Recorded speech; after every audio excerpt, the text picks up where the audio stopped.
को voice clear आ रही है?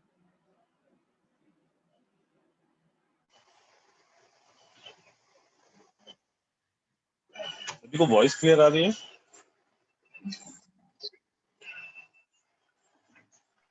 Yes sir. कोई डिस्टर्बेंस तो नहीं है वॉइस में? No sir, no sir, clear है सर आपकी वॉइस।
लास्ट लैब क्लास में हम लोगों ने फुल वेव रेक्टिफायर कंप्लीट कर लिया था या अभी नहीं कंप्लीट हुआ था?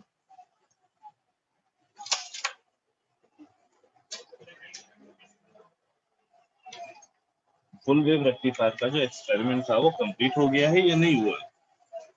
सर हो गया। ठीक है। कोई ऐसा था जिसका वाइवा बचा था या अभी वाइवा हुआ ही नहीं था? सर वाइवा हुआ था एक्सपेरिमेंट सर। 1 का हुआ था वाइवा। हाँ बेटा? एक्सपेरिमेंट 1 का हुआ था वाइवा। हाँ हाँ, एक्सपेरिमेंट बन का हो गया था। ठीक। नो।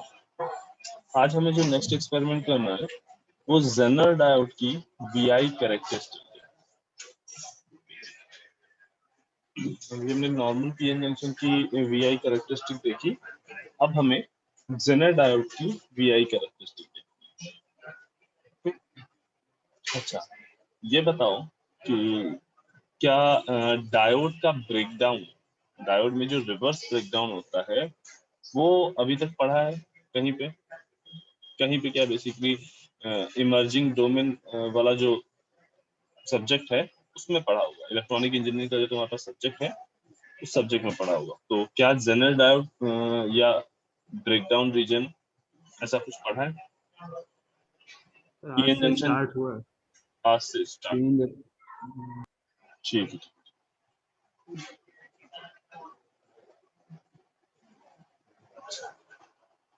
तो अभी आज जो अगर पढ़ा भी है तो क्या पढ़ा था उसमें अभी तक?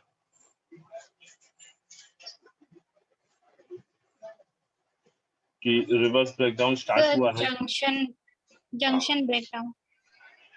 जंक्शन ब्रेकडाउन, हाँ, क्या होता है जंक्शन ब्रेकडाउन, कुछ पढ़ा है?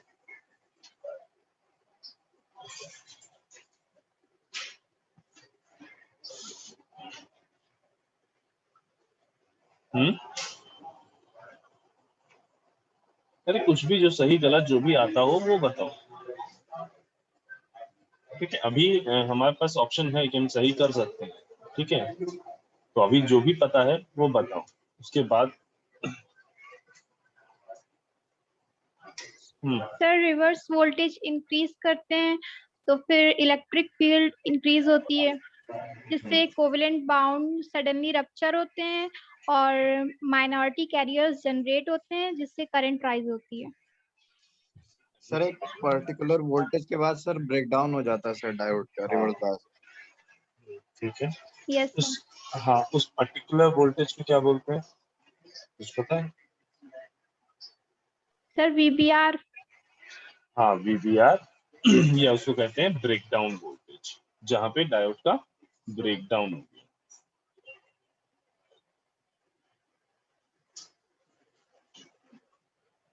है ना? अच्छा, तुमने एक पॉइंट बताया कि हाई इलेक्ट्रिक फील्ड होती है। Yes sir.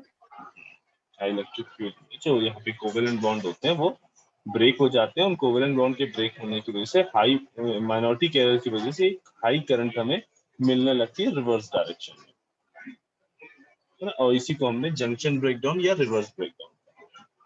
ठीक, अब ये जो रिवर्स ब्रेकडाउन है ये दो फिनोमिना की वजह से हो सकता है। एक एवलांचे,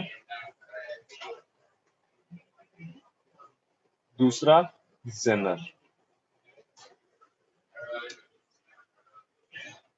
जब एवलांचे फिनोमिना की वजह से होगा तो इसको हम एवलांचे ब्रेकडाउन बोल देंगे। जब जेनर की वजह से होगा तो जेनर ब्रेकडाउन।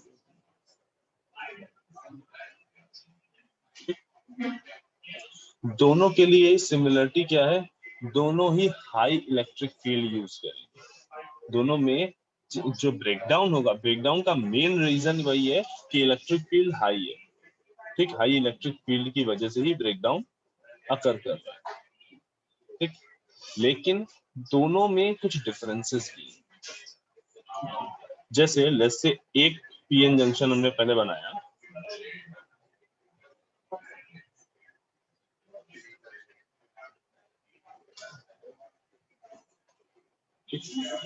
इस पीएन जंक्शन में हमने एक साइड पी साइड एन की डोपिंग तो की, लेकिन हाईली डोपिंग की। यहाँ पे हमने डोपिंग हाई की। अच्छा, आप ये बताओ, जब डोपिंग हाई करेंगे तो डिप्लीशन वेव कम होगी या बढ़ेगी? फिर कम होगी। डिप्लीशन वेव कम होगी, यानी यहाँ पे जो डिप्लीशन वेव होगी वो काफी नैरो होगी। ठीक ना, अब हम यहाँ पे एक रिवर्स बायस वोल्टेज अप्लाई कर रहे हैं। ठीक, यहाँ पे रिवर्स बायस वोल्टेज अप्लाई कर रहे हैं V। जब ये V वोल्टेज अप्लाई किया, यहाँ पे W विड्थ है इसकी। तो अगर हम इस V वोल्टेज की वजह से कहें कि इस V वोल्टेज की वजह से इस डिप्लीशन रीजन में इलेक्ट्रिक फील्ड E जनरेट हुई है। अब इस इलेक्ट्रिक फील्ड E को हम वोल्टेज के रेफरेंस में अगर लिखें तो क्या हो जाएगा? V upon W। ऐसा कुछ पढ़ा है कहीं पे?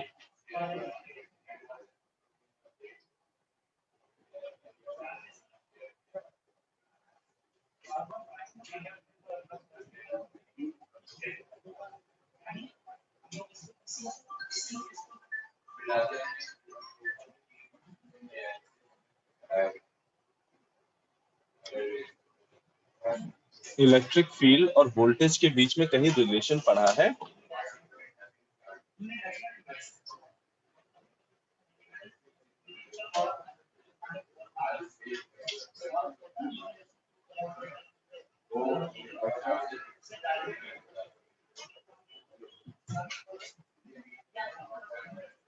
No sir. बेटा बीटेक से पहले 11th 12th किया था ना?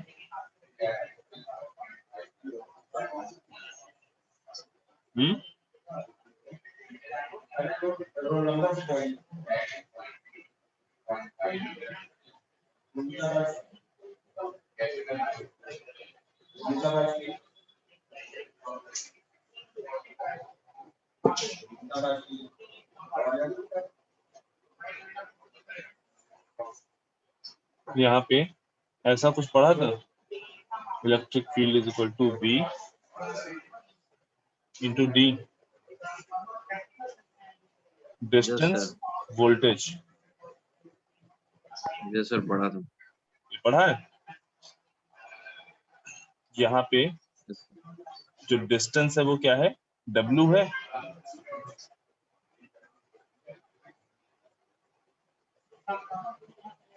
ठीक, डिस्टेंस का मतलब क्या है? जहां पे हम जिस एरिया में इलेक्ट्रिक फील्ड की बात कर रहे हैं, जिस उसी की तो लेंथ हम लेते थे।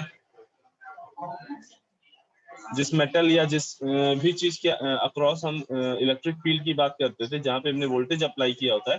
ठीक, तो हम यहाँ पे जो इलेक्ट्रिक वोल्ट अप्लाई कर रहे हैं वो इस सारा वोल्टेज यहाँ पे ड्रॉप हो रहा है। हम मान लेते हैं कि इस एरिया में इस पॉइंट से लेके इस पॉइंट तक इस एरिया में कोई भी इलेक्ट्रिक फील्ड ड्रॉप नहीं हो रही है। सर ठीक, हाँ sir V equal to ED होता था शायद।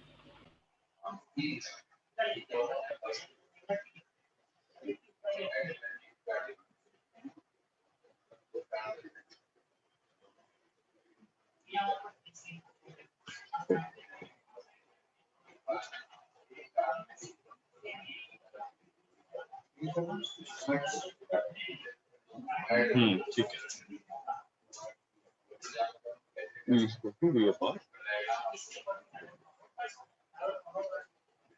ठीक, अब देखो जब यहाँ पे डिप्लीशन वेव कम है, जब यहाँ पे डिप्लीशन वेव कम है, ये एक स्मॉल वैल्यू है। ठीक, हमें हाई इलेक्ट्रिक फील्ड चाहिए, यहाँ पे हमें हाई इलेक्ट्रिक फील्ड चाहिए। तो वो हाई इलेक्ट्रिक फील्ड कैसे हम फाइंड आउट करेंगे? इस वोल्टेज की हेल्प से। जब ये वोल्टेज को हम अप्लाई करोगे, हाई वोल्टेज जब यहाँ पे अप्लाई करोगे, ठीक, ये हाई वोल्टेज जब यहाँ पे अप्लाई करोगे तो उससे क्या होगा, यहाँ पे जो माइनॉरिटी कैरियर है मीनिंग इलेक्ट्रॉन, ठीक, जिनको ये जो इलेक्ट्रिक फील्ड E जिसकी डायरेक्शन इस डायरेक्शन में होगी, प्लस से माइनस की तरफ, ठीक, ये जो इलेक्ट्रिक फील्ड है, इस इलेक्ट्रिक फील्ड की वजह से ये इलेक्ट्रॉन को एक एनर्जी प्रोवाइड होगी। और तुमने एक फिनोमिना पढ़ा होगा जिसको बोलते हैं ड्रिफ्ट। ठीक, due to this electric field ये इलेक्ट्रॉन मूव करना स्टार्ट करेंगे, और जब ये इलेक्ट्रिक फील्ड इतनी हाई हो जाए कि इनका मूवमेंट इतनी तेजी से है कि वो डायरेक्टली ये जो डिप्लीशन रीजन है, इस डिप्लीशन रीजन को ब्रेक करते हुए, मीनिंग इस यहाँ पे डिप्लीशन रीजन को ब्रेक करने का मतलब क्या है, यहाँ के कोवेलेंट बॉन्ड्स को ब्रेक करते हुए, नए इलेक्ट्रॉन होल पेयर जनरेट करते हुए यहाँ पे ऐसे इधर मूव कर रहे हैं। सिमिलरली इधर से होल्स इधर पे ऐसे डायरेक्टली मूव कर रहे हैं।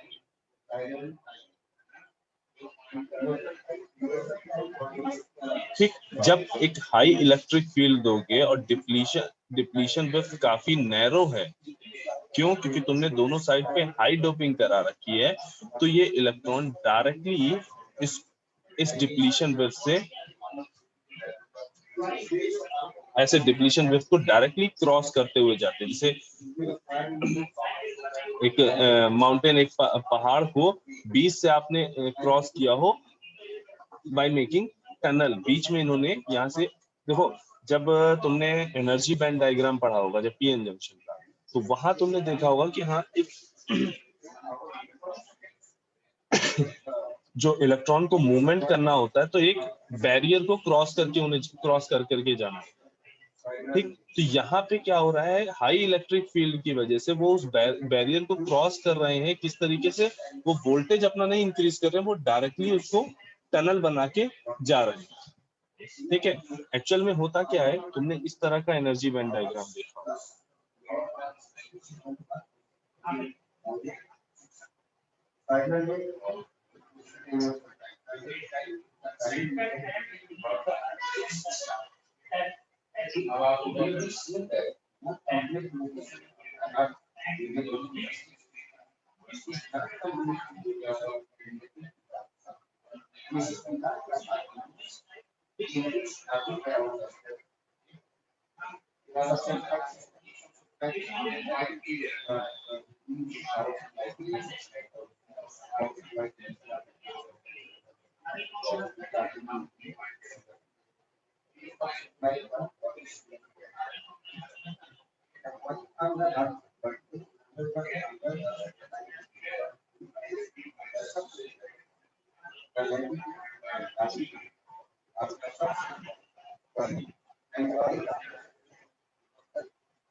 इनिशियली हमने जो एनर्जी बैंड डायग्राम बनाया था वो इंडिविजुअल एन और पी का था। ठीक, जिसमें दोनों का एक का फर्मी लेवल यहाँ दिखाई देता था, एक का फर्मी लेवल यहाँ दिखाई देता था। देन जब हम पीएन जंक्शन को ऐसे मर्ज कर देते हैं तो वो इक्विलिब्रियम में आ जाता है और तब दोनों का फर्मी लेवल सेम लेवल पे आ जाता है और कंडक्शन बैंड और वैलेंस बैंड ऐसे बेंड हुए हुए दिखाई देते हैं। तो इस तरह का तुमने ये एनर्जी बैंड डायग्राम देखा होगा, ठीक ना। और ये जो बेंडिंग है ये बेसिकली यहाँ पे जनरेट होने वाला जो depletion voltage built in potential जो जनरेट होता है वो यहाँ पे वो bending built in potential show करती है, ठीक ना। अब क्या होगा जब तुम डोपिंग हाई कर रहे हो तो ये जो रीजन है ये नीचे की ओर मूव करेगा और ये वाला रीजन जो है ये ऊपर की ओर मूव करेगा, ठीक। एक सर्टेन वोल्टेज ऐसा आएगा, ठीक है, जब इस तरीके से तुम्हें कंडीशन बन जाएगी तो और उसके बाद तुम रिवर्स बायस अप्लाई कर रहे होगे तो एक सर्टेन वोल्टेज ऐसा आएगा जब देखो ये तुम्हारा कंडक्शन बैंड है, ये तुम्हारा वैलेंस बैंड है, इसमें यहाँ पे तुम्हारा कंडक्शन बैंड है और ये तुम्हारा वैलेंस बैंड है, ठीक। इलेक्ट्रॉन यहाँ पे एग्जिस्ट करते हैं वैलेंस बैंड में, कंडक्शन बैंड खाली रहता है और जब वैलेंस बैंड से कंडक्शन बैंड में इलेक्ट्रॉन चला जाता है तो हम कहते हैं कोवेलेंट बॉन्ड ब्रेक हो गया, इलेक्ट्रॉन फ्री हो गया, अब वो मूव कर सकता है, करंट फ्लो करा सकता है।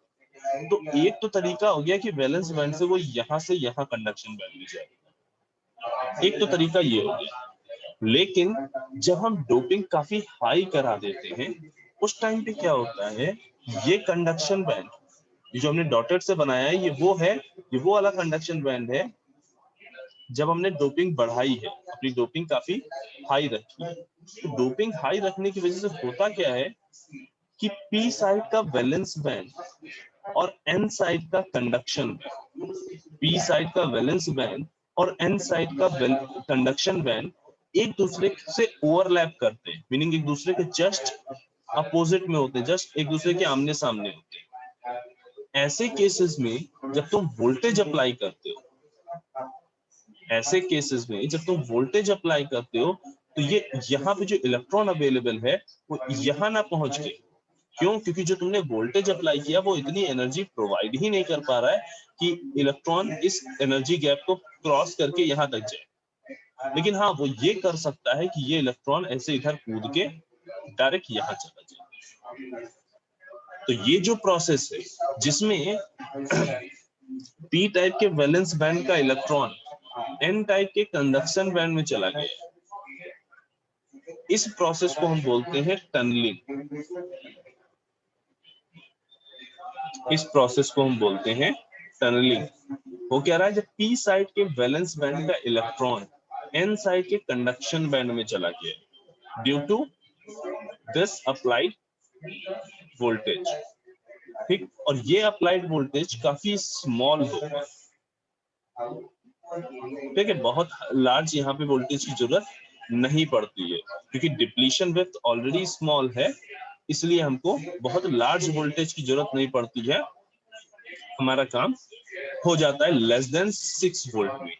तो ये वोल्टेज होता है वो लेस देन 6 वोल्ट बेसिकली दिखाई देता है और उसकी वजह से क्या होता है, ये कंडक्शन यहाँ के वैलेंस बैंड से ये इधर कंडक्शन बैंड में डायरेक्टली चले जाते हैं। अगर यहाँ पे देखना हो तो हम कह सकते हैं कि ये जो इलेक्ट्रॉन है टनल कर जाते हैं डिप्लीशन विड्थ, डिप्लीशन रीजन से टनल करते हुए दूसरी साइड पे पहुंचते हैं।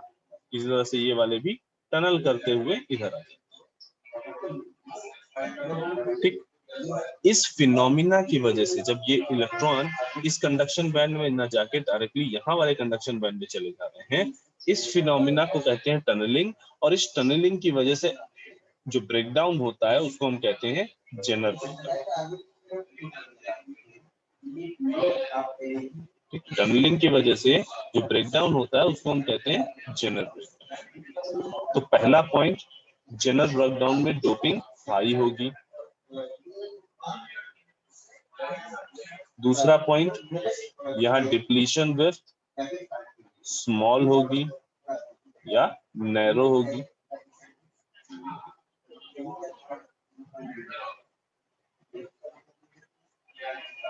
ठीक, डिप्लीशन विड्थ यहाँ पे नैरो होगी। इलेक्ट्रिक फील्ड दोनों जगह हाई होगी,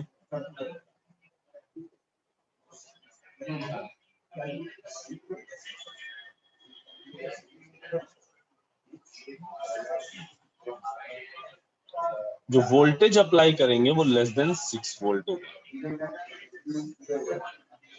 जो फिनोमिना होगा वो कौन सा होगा, टनलिंग होगा। ठीक, एंड एक एक्स्ट्रा पॉइंट है कि यहाँ पे जो आयोनाइजेशन हो रहा होगा वो कौन सा आयोनाइजेशन हो रहा होगा, फील्ड आयोनाइजेशन।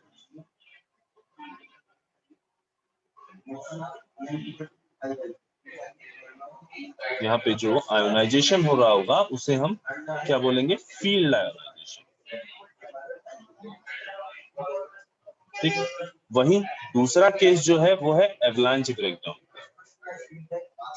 लेट्स से फिर हमने एक पीएन जंक्शन ड्रॉ किया,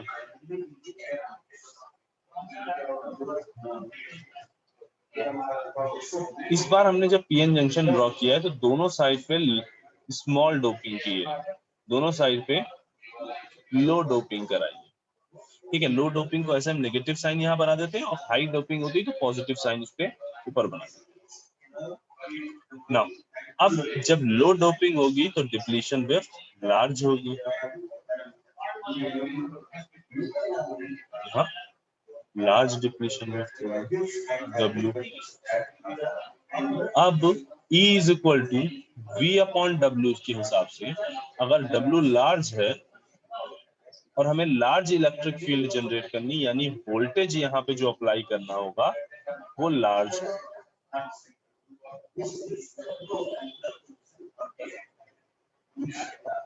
यहाँ पे जो वोल्टेज होगा V ग्रेटर देन 6 वोल्ट। पहला पॉइंट क्या है एवलांचे का, डोपिंग लो,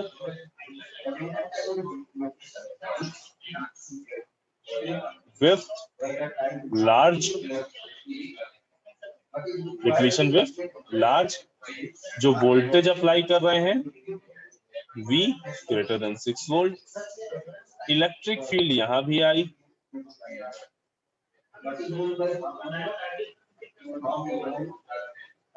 इलेक्ट्रिक फील्ड यहां भी हाई। अच्छा, यहाँ पे जो फिनोमिना अकर करता है जिसकी वजह से ये ब्रेकडाउन होता है उसको हम बोलते हैं एवलांच मल्टीप्लिकेशन।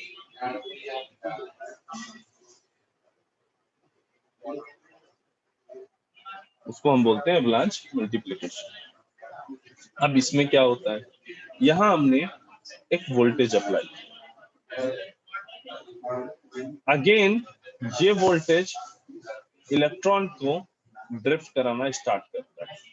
यहाँ पे जो इलेक्ट्रिक फील्ड है, ठीक, उस इलेक्ट्रिक फील्ड की वजह से इलेक्ट्रॉन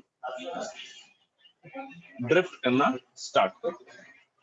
इस बार हमें दूसरी तरीके से इस ड्रिफ्ट को समझना है कि देखो जब इलेक्ट्रॉन ड्रिफ्ट करना स्टार्ट करेगा तो इसकी जो काइनेटिक एनर्जी है हाफ mvd² वो इंक्रीज करने लगी। एक हमें पता है कि ड्रिफ्टिंग का मतलब ही यही होता है कि तुमने इलेक्ट्रिक फील्ड अप्लाई की और उसकी वजह से इलेक्ट्रॉन मूव कर रहा है, और जब ऐसा हो रहा है तो उसकी ड्रिफ्ट वेलोसिटी जो है वो इंक्रीज हो रही है।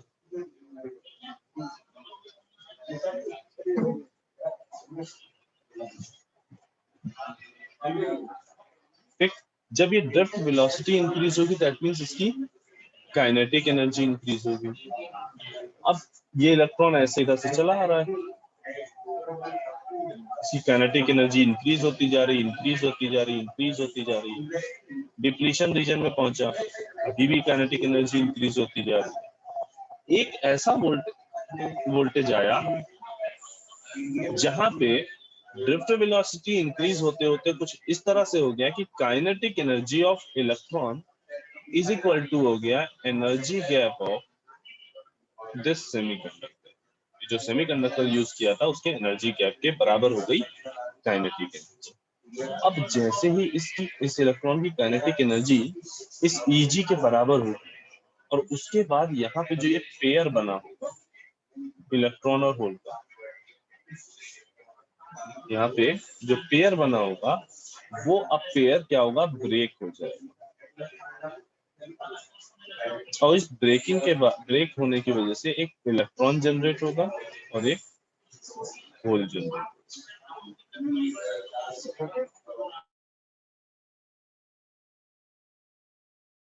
बेटा 1 मिनट के लिए होल्ड करिए।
हाँ, तो हम लोग क्या बात कर रहे थे कि भाई इलेक्ट्रॉन की काइनेटिक एनर्जी धीरे धीरे इंक्रीज हो रही है, और उस काइनेटिक एनर्जी के इंक्रीज होने की वजह से एनर्जी, जब एक टाइम आता है, एक वोल्टेज आता है कि ये काइनेटिक एनर्जी और एनर्जी गैप इक्वल हो जाते हैं, तो काइनेटिक एनर्जी एनर्जी गैप के बराबर हो जाती है, तब यहाँ पे इलेक्ट्रॉन और होल जनरेट, क्योंकि हमें पता है ना कि अगर हमें कोवेलेंट बॉन्ड को ब्रेक करना है तो जो मिनिमम एनर्जी हमें प्रोवाइड करनी पड़ेगी ई, वो या तो ग्रेटर या इक्वल टू होनी चाहिए ईजी से, एनर्जी गैप से ग्रेटर देन या इक्वल टू होनी चाहिए। तो जैसे ही मेरी काइनेटिक एनर्जी ग्रेटर देन या और इक्वल टू होगी ईजी से, ये इलेक्ट्रॉन अब कैपेबल हो जाएगा इस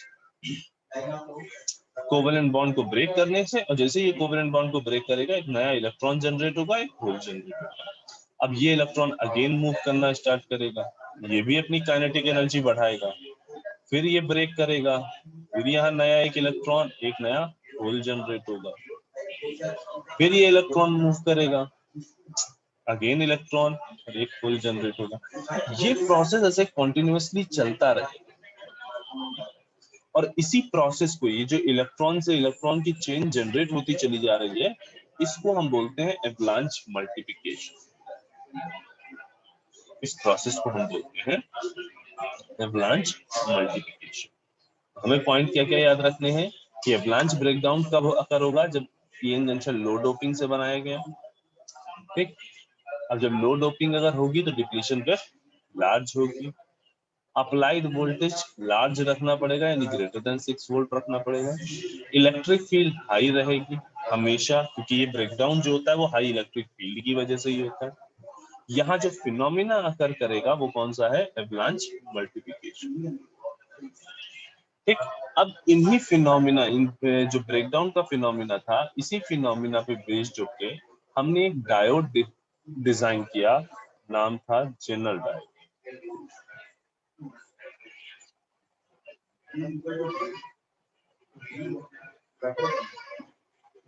एक डायोड डिसाइड बनाया जिसका नाम था जेनर डायोड। अब ये जेनर डायोड दोनों ब्रेकडाउन पे काम कर सकता है, एवलांच ब्रेकडाउन पे भी और जेनर ब्रेकडाउन। डिपेंड करता है कि जब हम जेनर डायोड बना रहे थे तो डोपिंग हमने हाई रखी थी या डोपिंग हमने लो रखी थी, ठीक। इन जनरल हमें, क्योंकि यही बात हाई डोपिंग करके ही हम बनाते हैं, तो इसलिए हम ये जेनरल ब्रेकडाउन फिनोमिना होने के चांसेस ज्यादा रहते हैं। बाकी जो जेनर डायोड है उसमें दोनों ही फिनोमिना हो सकते हैं, एवलांच ब्रेकडाउन भी और जेनरल ब्रेकडाउन भी, दोनों में से किसी भी फिनोमिना की वजह से जेनर डायोड काम कर सकता है। अच्छा, अब जेनर डायोड काम क्या करता है, कैसे करता है? तो इन जनरल जेनर डायोड को हम यूज करते हैं वोल्टेज रेगुलेशन के लिए।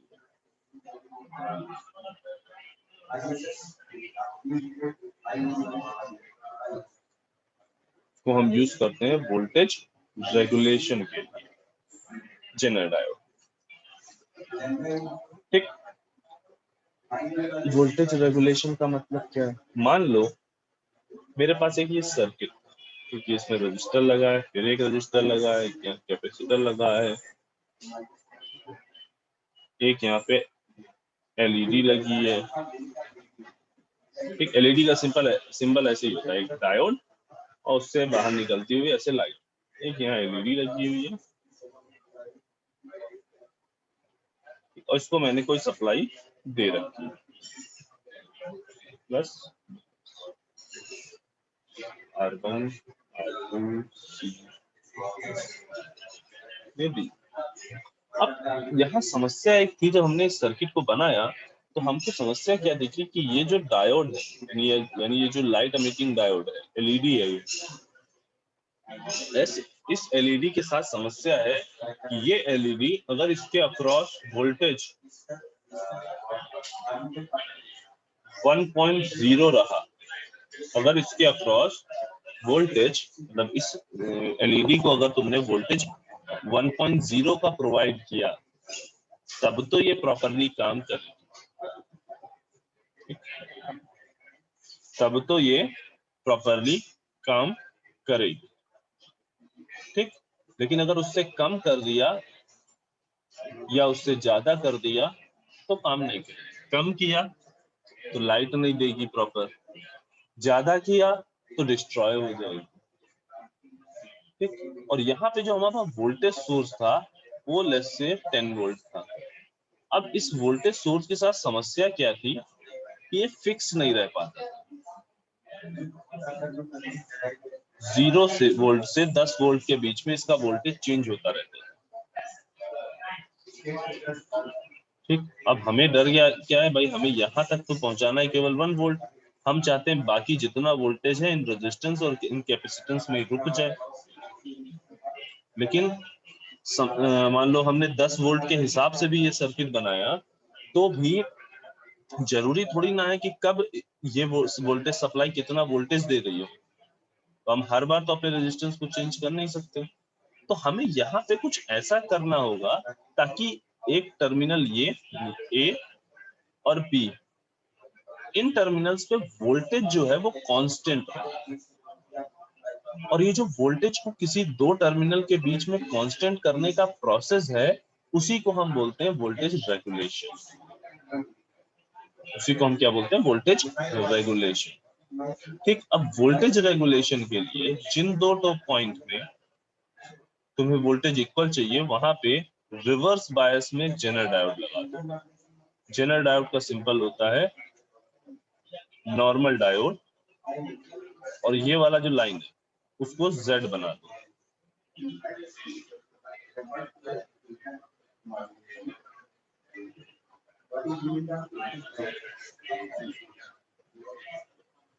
अच्छा, यहाँ देखो, यहाँ इस जो एलईडी थी इसको हमने इंटेंशनली इसकी पोलैरिटी चेंज की, मतलब इसका P इधर ले आए हैं और N इधर ले आए। रीजन कि हमने बैटरी का पॉजिटिव यहाँ लगाया, नेगेटिव यहाँ लगाया, और हमारी एलईडी तभी जलेगी जब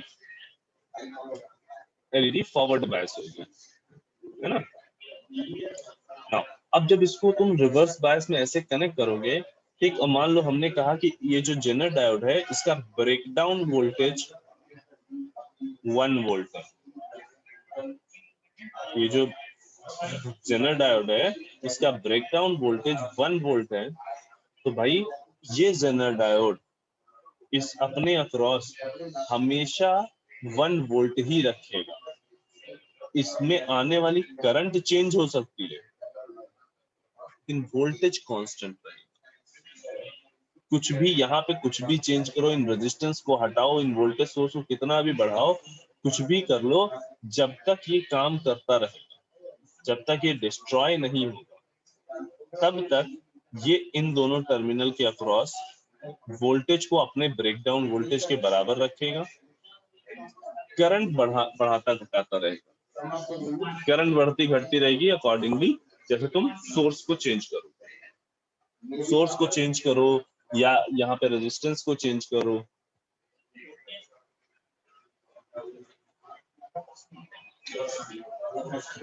यहाँ तक में किसी को कोई डाउट?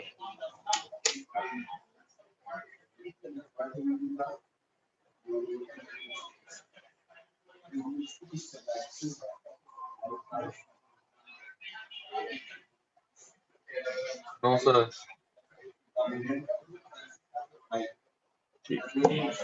तो हमें बेसिकली इसी जनरल डायोड की VI कैरेक्टरिस्टिक मीनिंग हमें देखना है कि कैसे जब जनरल डायोड को रिवर्स बायस में कनेक्ट करते हैं,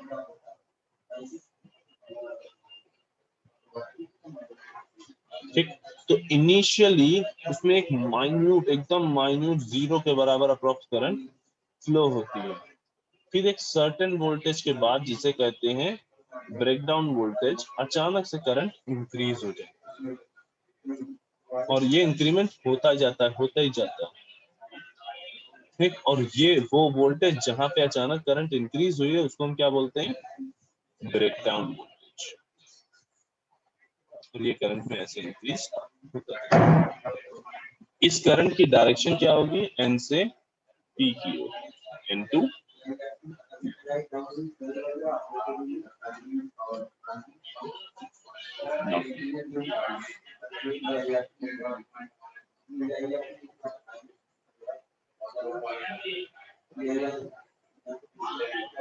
सभी को हम चैट बॉक्स में लिंक भेज रहे हैं, ठीक, उसको कॉपी करना, देन ब्राउजर में पेस्ट करना।